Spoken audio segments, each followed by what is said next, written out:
Morning, everyone. Good morning, Rabbi. Good morning, Rabbi. We are learning Mishnah Shabbos, Perek Yud Beis, chapter 12, Mishnah Beis, Mishnah 2. I'd like to dedicate this morning's learning in memory of my mother, Mrs. Shalamas Rabinowitz, Shalamas Bas Harav Yaakov Eliezer. Our learning should be an aliyah for her neshama. Okay, continuing on the different forbidden activities on Shabbos, different malachas on Shabbos, and how much you need to do in order to be considered liable for them. HaChoresh, someone who plows, right? Plows means that you prepare the ground for planting. HaChoresh koshu, if you plow even a little bit, any amount of plowing will make you liable for the malacha of choresh, because even if you plow a little bit, you can plant a seed in there. You can grow a plant. And therefore, it is considered significant enough to be liable for. Next, HaMenakesh. Menakesh means a person who is pulling out weeds. Right? There's a bunch of plants, and he's pulling out weeds from between the plants for the purpose of helping the plants grow. Okay. Hamakarseim v'mezared. Mekarsem mezared are translated as one who cuts off dead branches or excess shoots from a tree. The shoots are young, they're alive, they're not dead. There's too many of them. So you want to cut some of them off. Here too, why are you cutting off the dead branches or the excess shoots from the tree? You want to help the tree grow better. And therefore, all these acts are a tolda, they fall into the category of zereya, planting. Planting is where you promote growth. Right? You plant the seed, you're promoting growth. You're not planting any kind of seed, but you're promoting the growth of these things by cutting away the branches. And therefore, they're a tolda, they're a secondary form of planting.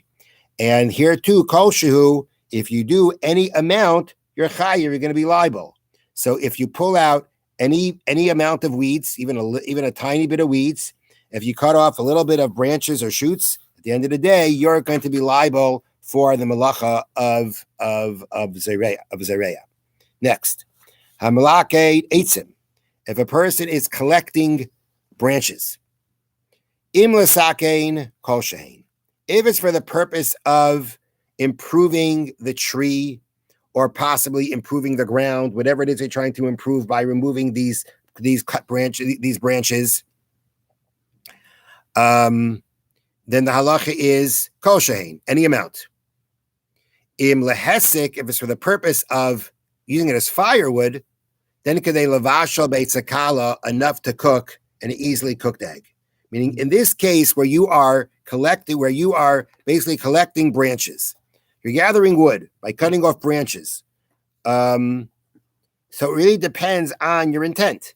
If your intent is to improve the tree, then if you're improving the tree, it's a tolda of zereya, and therefore any amount is going to work, because any amount is going to improve the tree.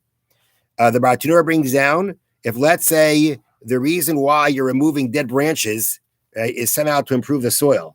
I'm not sure if it means that the branches are on the tree, the branches are sitting on the ground, whatever the case may be. But if let's say, again, the reason why you're collecting the branches, the wood, is the piece is about improving something, or in the case of improving the ground, then it's choresh, then it's a tolda, secondary form of plowing.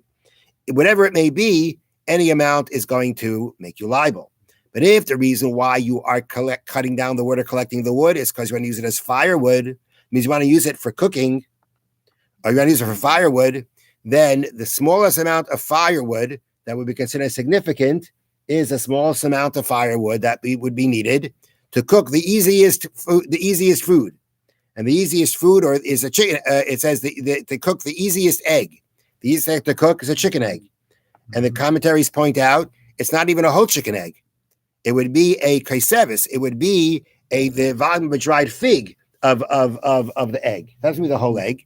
As long as it's that amount of egg, it's that amount of food, then you're going to be liable for the amount of wood that you collect for that purpose.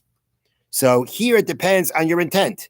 If your intent to cut off the wood or gather the wood is to improve something, improvement, any amount is considered is going to be significant for improvement. If it's for the purposes of firewood, then it has to be significant. What would be the significant? What would be the significant amount of wood that I would use for using it as firewood? Mm-hmm. And the answer is at least enough to be able to cook a kaisevis, the volume of a dried fig of a chicken egg, which is the easiest egg to cook. So it's interesting that intent plays a part, but something like plowing, if you just with your foot accidentally kick up some dirt and make a little hole, your intent was certainly not to make the hole, but I think accidentally or. Well, okay, accidentally. Well, you're getting into a different question of davar she'eina miskaven, and a psik, where you didn't intend to do the malach at all, but it's a psik reisha, but it may happen anyway. Here, the issue is you're doing something, and you're with full intent doing. The question is, why are you doing it? Mm-hmm. Okay, now, a similar example, hamalaket eisavim, a person who is gathering grasses. And he's uprooting the grass from the ground. So again, imla sakein, if it's to improve the ground where the plants that the grasses are amongst kolshu, then any amount will make you liable. Any amount is significant for this purpose.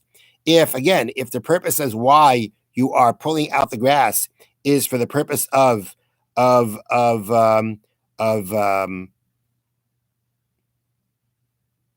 okay, here it's not. Here it's not weeding. Here it's pulling out the grass to make the ground more usable for planting. Mm-hmm. So if it's for the purpose of improving the ground for planting, improving the ground, then it's called chayrish. It's called planting. It's called plowing, and for that you'll be liable again for any amount. Im lebehema, but let's say where are you gathering the grasses because you want to feed it to an animal, then kamaloi fiagdi. Then it has to be the amount that would fill the mouth of a young goat. Meaning, I should have mentioned this before also. When you are gathering, let's say, just talk about the grass right now. If you are pulling up the grass for the purposes of feeding it to an animal, then what malacha does it fall under? It falls under kaitzer, reaping, uprooting something from the ground because you want that thing itself that you're uprooting from the ground. So if you are going ahead and collecting the grass and you are doing the malacha of kaitzer of reaping, what's going to be a significant amount to be considered that I did that form of forbidden work in a significant way? The smallest amount to be significant, the smallest significant amount is the amount that would fill up the mouth of a young goat. Grass is used to feed a young goat. Grass is not necessarily used to feed other animals, larger animals. I mean, I shouldn't say that. Maybe it is. Maybe it is. But the point is that the smallest of the amount of grass that you would be using for feeding is that which you would feed to a young goat. That would be the smallest amount. So if that's the amount of grass that I pull out when my intention is to use it for animal feed, then once it's the amount that would fit the mouth, that would be enough to give one mouthful to a young goat, that would be considered a significant form of the malacha of kaitzer, of harvesting, of reaping, and you'd be liable. Less than that, you wouldn't be liable. In the case before also, when you went and you collected the wood for firewood, and we say there it's not about any amount, it has to be the amount to cook the egg. There again, when you're pulling out the wood for firewood, the malacha there is kaitzer, again, reaping, pulling something out of the ground to use it. And there again, in order to be considered significant, it has to be enough to be used for, again, for what would be the least amount of use for firewood. And in the case of the grass, least amount of use for grass, which would be a mouthful of a young goat. Have a wonderful day. Thank you very much, Rabbi. That was very good.